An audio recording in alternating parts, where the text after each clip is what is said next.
Money launderers and terrorist financiers, they operate in the shadows. They move these huge sums of illicit cash through a global financial system that's more connected than ever before.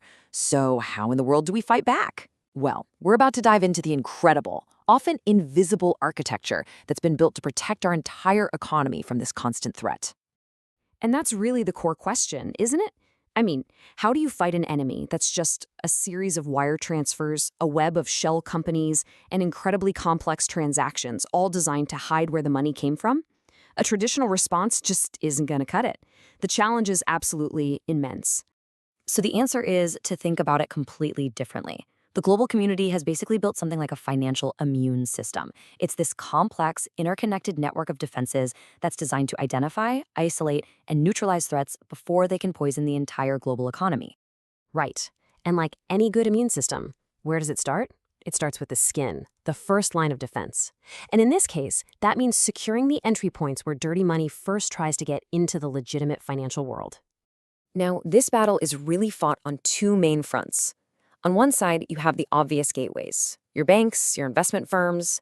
But on the other, you've got what are called designated non-financial businesses.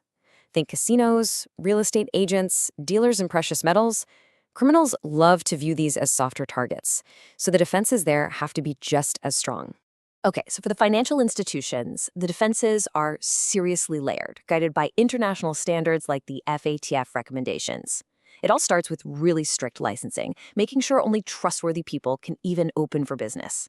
Then, supervisors use what's called a risk-based approach, so they focus their energy on the biggest threats. They're constantly doing compliance exams, and crucially, they have the power to enforce the rules. It's a non-stop cycle of monitoring and reinforcing. And you know what? That exact same logic applies to those other businesses too. They also have to be licensed or registered, they face audits to make sure they're in compliance, and they face real sanctions if they fail. The whole goal here is to make sure there are no easy backdoors into the financial system, not through a bank vault and not through a casino table. This quote really just hits the nail on the head. I mean, having rules on paper is one thing, but if nobody's actually checking and there are no real consequences for breaking them, those rules are basically useless. All they do is create a false sense of security that can lead to absolutely catastrophic failures. And that is what brings us to the system's active responders, the enforcers. Think of these as the specialized cells in our financial immune system that are actively hunting for threats and have the power to shut them down. Think about a supervisor's power like this.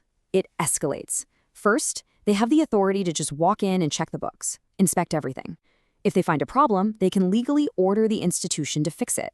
And if that doesn't work, they can bring down the hammer with some really serious penalties. This escalating power is absolutely crucial to force compliance. And then, of course, you've got law enforcement. And their toolkit has to be incredibly sophisticated. We're talking about specialized units that live and breathe financial crime, high-tech tools that can trace money across the entire globe, and the legal power to work with other agencies to follow that trail wherever it leads. Because you see, detection is only the beginning. Prosecution is the real end goal. But how do the supervisors and the investigators even know where to look?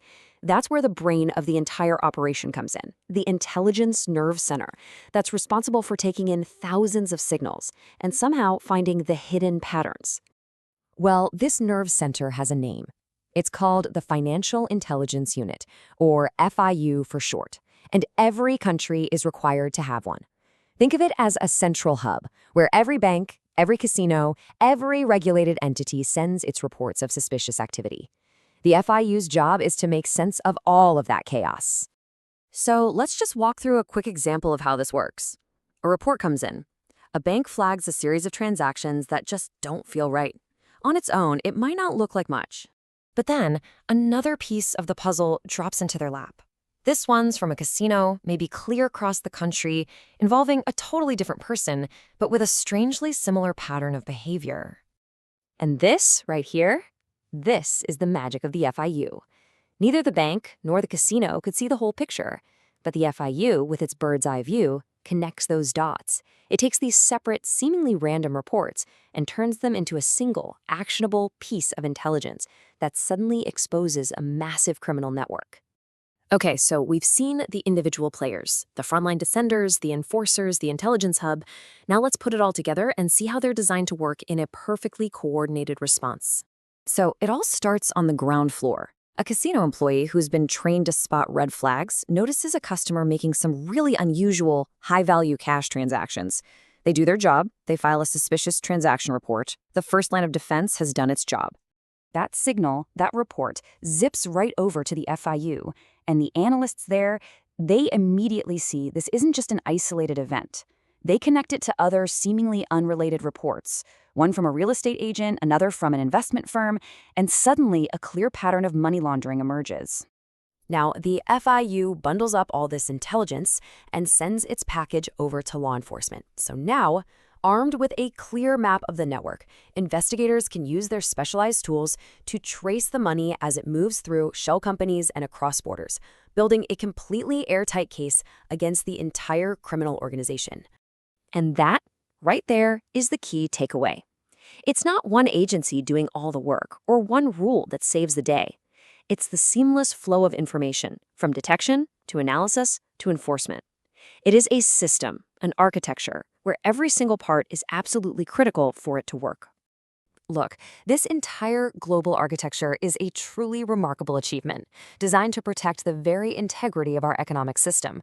But it's a system that has to be constantly evolving, because let's be honest, the criminals are always adapting, always looking for that next weakness. And that leaves us with a really critical question. Can our defenses evolve fast enough? Thank you for watching this lesson. If you found it helpful, please like the video and subscribe for more AML and compliance training. If you would like to earn an anti-money laundering certificate, please visit www.nasiacademy.ca. The first course is free and eligible for certification. I'll see you in the next lesson.